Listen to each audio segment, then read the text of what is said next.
I'm all here tuning in to Charmaine and Walter. I can't wait for it. Let's do this. Let me briefly introduce the wonderful two human beings that I adore to death. We got Walter and Charmaine Jennings, who are both from Florida, USA. They graduated from Florida Agriculture and Mechanical University, FAMU, are a dedicated lifelong educator and spoken word artist. They have been married since 2000 and are the proud parents of two daughters. Walter and Charmaine are co-founder of Chosen Life Specialists, LLC, an art-infused relationship counseling services that focus on individual and collective wellness. Since 2019, Chosen Life Specialists LLC have been committed to helping the community flourish by providing intensive relationship education, boot camp, coaching, and interactive virtual and in-person counseling for hundreds of couples, men and women. Walter and Charmaine are published author of Chosen Lifeline 365, an artful guide for daily living and how the West was won. I love that one. I actually got their autograph for their book groups. Relationship, slip, and shift. For more information, please visit www.chosenlifespecialist.com. Welcome on board, Charmaine and Walter.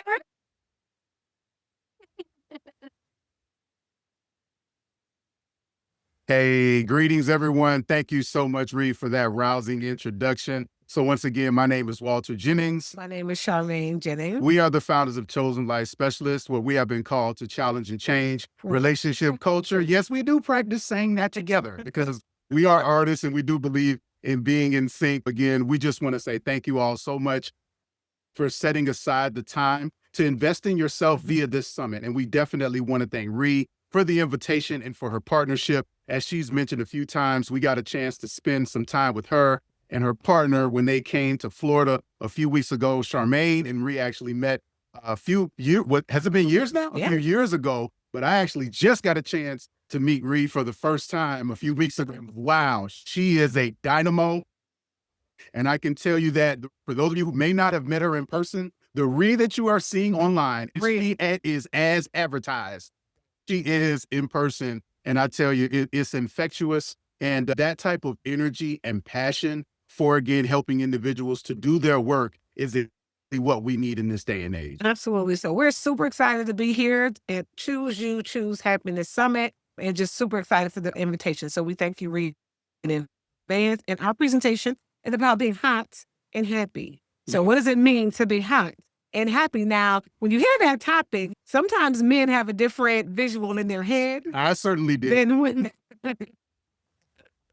No, we're going to tell you, we're going to introduce the recipe ingredients for what it takes to be hot and happy, okay? And pretty much so, bear with us, but that includes some exceptional quality, hard work, and creativity. And so we'll start with ingredients number one. So if you have some notes, take the notes out and get yourself ready. And just to, again, as we kind of level set going into our time in this presentation, we want to remind you all that Chosen Life, we're focused really on arts-infused coaching. This is intended to be interactive, so go ahead, get your fingers loosened up because we are going to ask you to put some responses in the chat as well, and not just follow along with notes, but follow along with your participation as well. And also, too, we support individuals and couples. Our focus is really going to be, when you talk about relationships, how you are better able to show up for yourself, but also how you're able to better show up within your relationships as well without losing yourself. So bear in mind, that's going to be the perspective that we're coming from. All right. Choosing you, choosing happiness.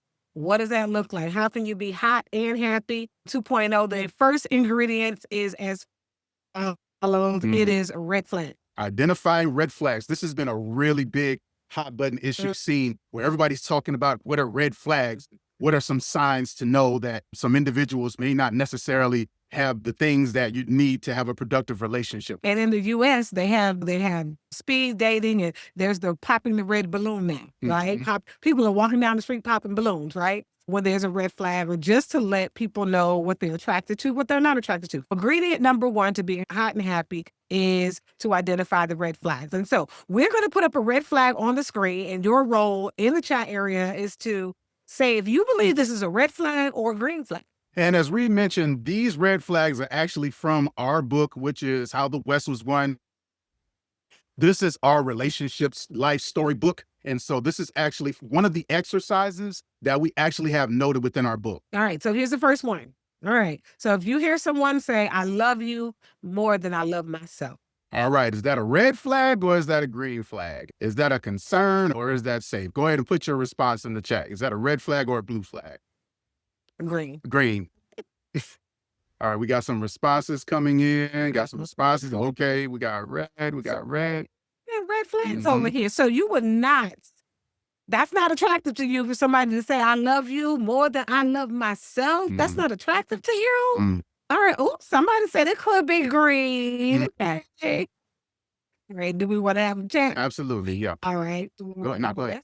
All right. So we're going to do another one. No, go ahead and share a little bit about why that may be. Okay, got it. So this one, I love you more than I love myself. All right. I love that you said maybe it could be green, right? You would need a little bit more context. But typically when people say this is a self-worth alert, right? It could be a work ethic and a motivation alert. And so one way to be hot is to know, one, you're constantly observing what people are saying, but how it also aligns with their actions. So this could be a self-worth alert because the desired translation is they want their family, friends, and partner to hear that I'm selfless. I expect to give more than I receive. But instead, they should just say that. They should say that, right? Because how I love you more than I love myself can be translated is they're really communicating that I'm going to give you more love. I'm going to give more to others than I give to myself, thus operating in people pleasing. And what is people pleasing? Seeking external validation and acceptance from others. This could also signal a higher worth or slash for other people and a low self-worth or self-esteem. It can also communicate a lack of intrinsic motivation. Maybe I'm not motivated to love myself, but you're worth it. You're worth it. But the challenge with that lack of work ethic for yourself is what happens when that person disappoints you? What happens if the person betrays you? You will immediately go back to the default level of love that you provide yourself, which is not that high, and it can really damage or interrupt the flow of your relationship. So it's really important. When somebody says, I love you more than I love myself, man, that's definitely a red flag. Yeah, you definitely need to deconstruct that, utilize that as an opportunity to really ask more questions. All right, so statement number 2, you complete me. All right, so many of you may remember this very famous statement from a very famous movie back in the 90s. I'm looking on the line and no judgment, but it looks like I have some friends that are within my peer group that may remember where this is from. Got Jerry Maguire, thanks, Al. And is this a red flag or a green flag? All right, we got some comments coming in. All right, we got red flag, red flag. Absolutely. So while this may, again, it may sound like a really great statement, and even within the framework of a marriage, where we believe that two individuals are becoming one, and we'll get into that a little bit later as it relates to what it means to actually continue to maintain individuality, you complete me is actually a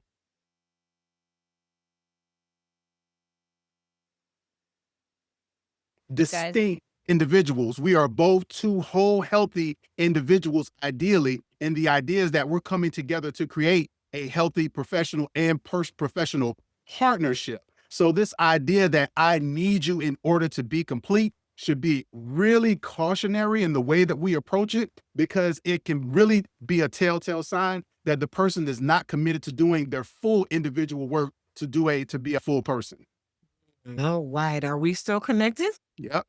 All right. And our last one is in relationships, compromise is key. Green flag or red flag? Compromise is key in a relationship. Green flag or red flag?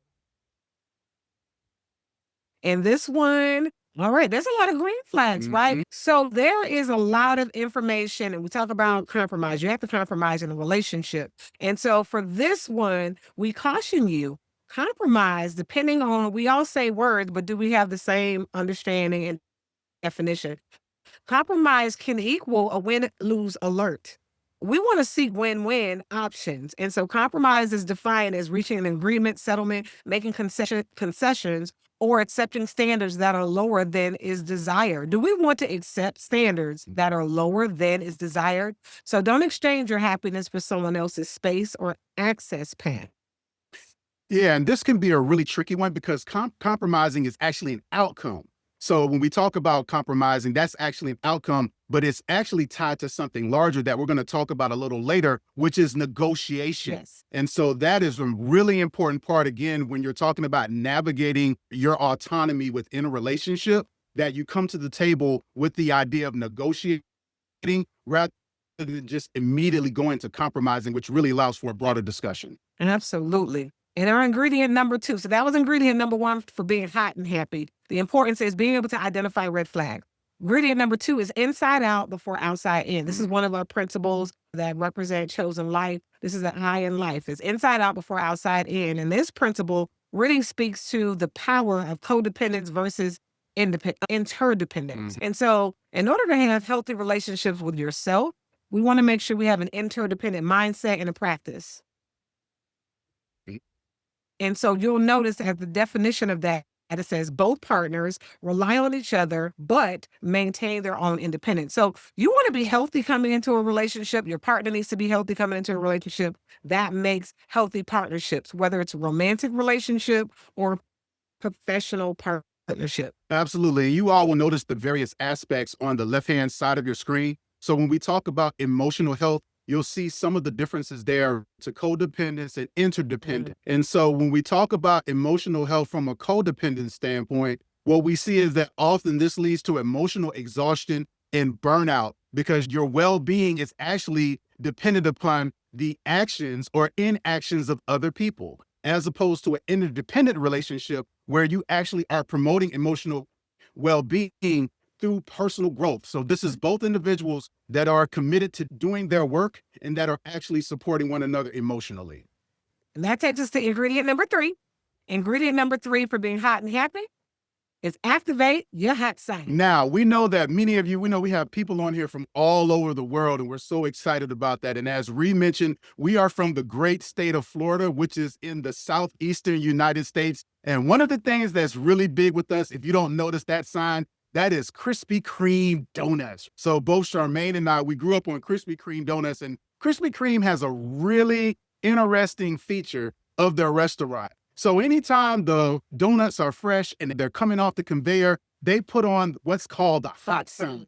And that hot sign is in the window. And so people know that if they go in at that time, they'll be able to get fresh hot donuts. Absolutely. And so with that being said, for women, man, how do we activate our hot side? The first thing is when working with women individually, we focus on the 3 W's. To activate your hot side, it requires us to make sure that we have a solid sense of self-worth, our willpower, and wisdom. We have to audit that.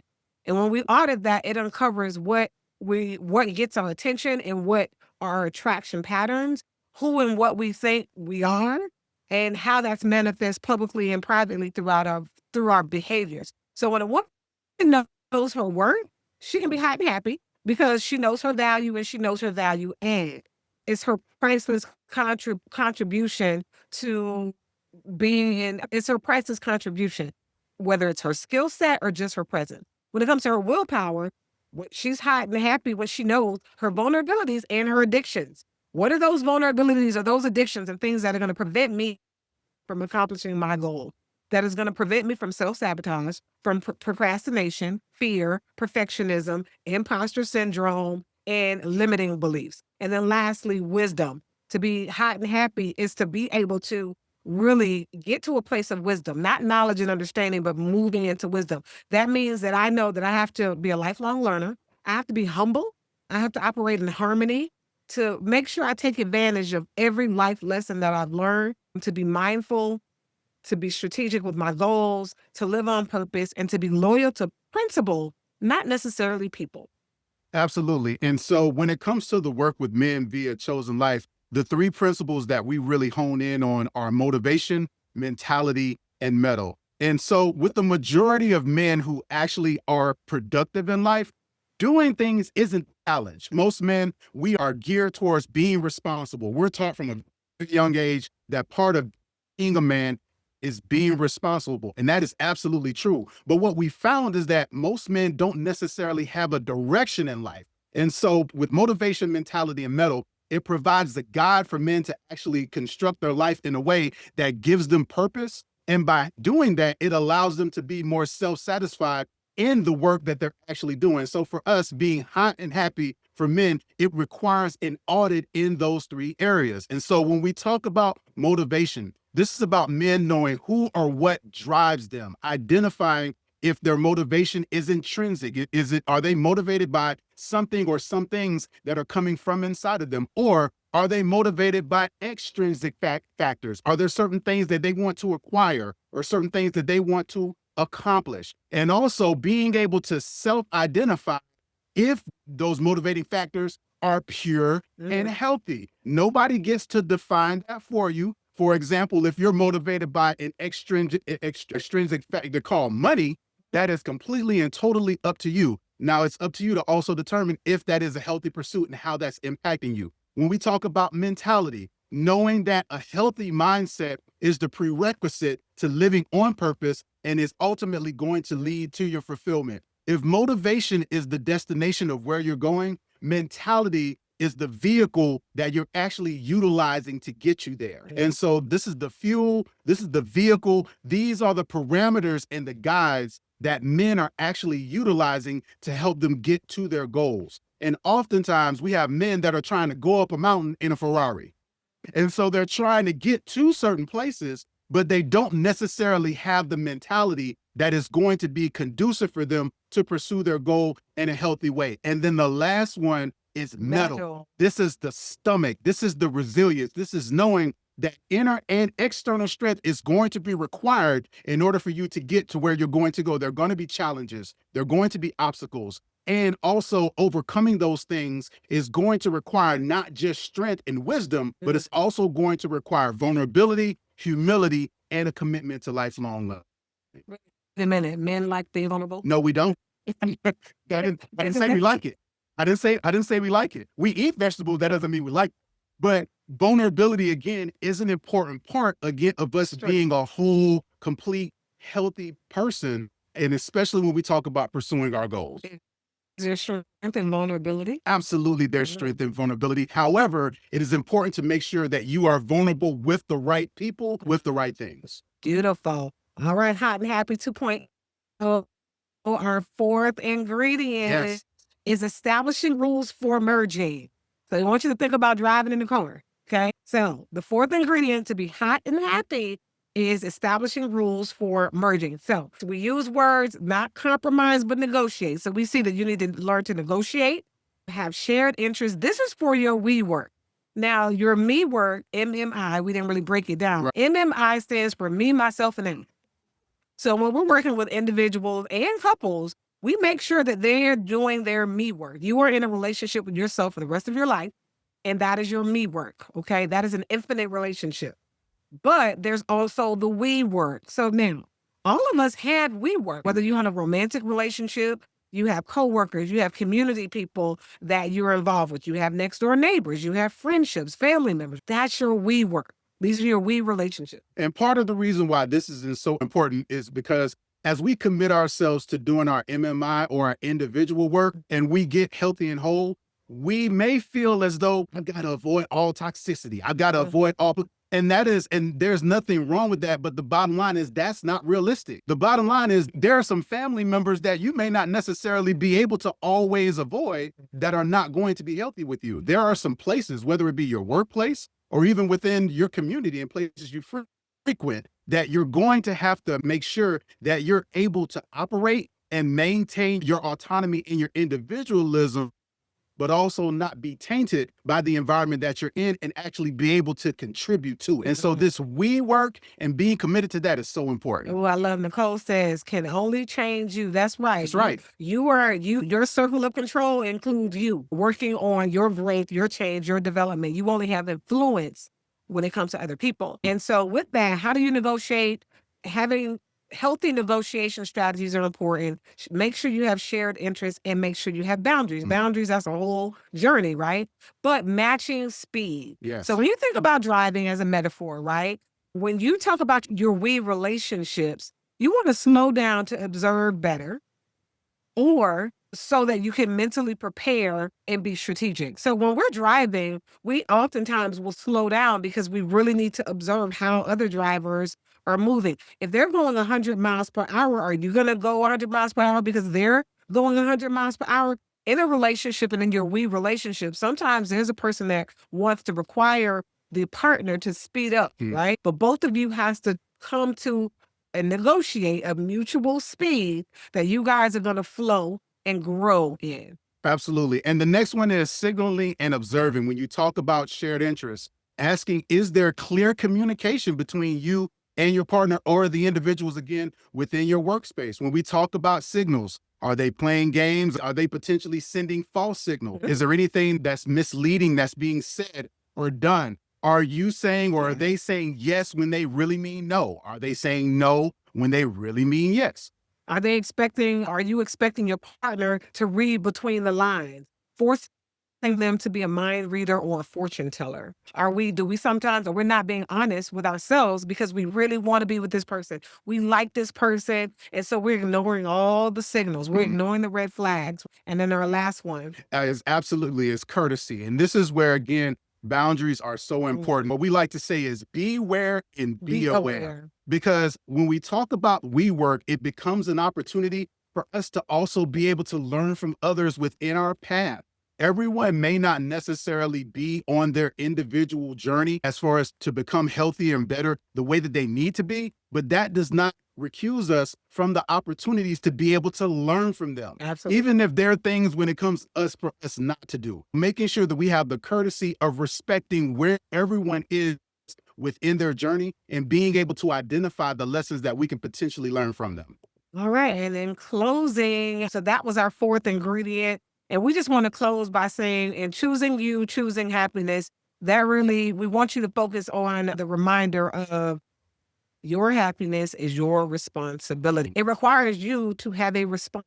It requires us to do something different to get a different result. And we're artists, so we challenge couples, we challenge individuals, stretch. Wear that color that you think you look horrible in. I guarantee you're going to get the most compliments of your life that day. Do some creative things. And as artists, we really push people to step outside of their boxes that they often put themselves in. Absolutely. Thank you all again. As far as that's our presentation, but we wanted to leave a couple of minutes at the end in case anyone had any questions or if you had any response to what you've heard thus far and get some feedback from you all. Oh my God, that was an amazing presentation. As a relationship coach, I was still taking more notes. So just to let you in on the scoop. Oh my God, that was fantastic. Congratulations. A really good presentation. And I'm going to leave it to the people to ask questions. Nicole has question. I'm going to actually take advantage of the question as well. Nicole, go ahead. So thanks. I mean, there's a lot there, but it resonates with with life, and that you're not expecting somebody to be docile. Many people who talk about relationships basically teach that you have to step aside and still be a doormat in a different perspective. And I like that you're straightforward, and I love that you come together because you could really feel this energy, and then working on you really works on the relationship as a whole. Or just thoughts. I know, like, 2020 crushed me in that a 15-year relationship, which was like, now I look at it and go, oh gosh, I see where it was wrong, but working on me pushed the person out. And when we do that, we forget that. So that's so brilliant to say, hey, are we both in the negotiation, and are we talking? Or do we need a translator for, are we talking? Are we really in the same conversation? Because we may be in the same house, but we're not in the same place. I love it. Thank you. Oh, thank you, Nicole. Yeah, it's really powerful to know that there was times where I was unhealthy in a relationship and I needed time and support to encourage me to get back on track. And so, yeah, he knew that it was work that only I could do, but he was there to support, and vice versa. And so I think that me work, we've really pushed that because especially as women, we tend to take off hats. When we get promoted, a wife or girlfriend or whatever, we sometimes ignore the woman. But no, you're in a relationship with you forever, right? That's that choosing you piece and making sure don't demote the woman or demote the man just because you're adding parent, you're adding all these titles and hats that we wear. So thank you for sharing that. And Poe, we see your hand, but I just wanted to chime in on where Charmaine just went within a relationship and within a marriage, especially when you talk about husband and wife. It can be very easy for husbands to minimize their wife into just a wife and a mother, forgetting that, again, she's a woman, forgetting that she may have business interests. She may have other dreams and things that she wants to pursue. And so thinking in our minds that allowing her and supporting her in pursuing those other things outside of being a wife and a mother is going to be a detriment to the service that I'm going to receive. And I can tell you firsthand, that could not be further from the truth. What you will find is that as you support your partner in their journey as far as an individual, then the support that the love, the things that you are expecting to receive with them, you're going to get actually more than you probably could have ever anticipated because they are more self-fulfilled.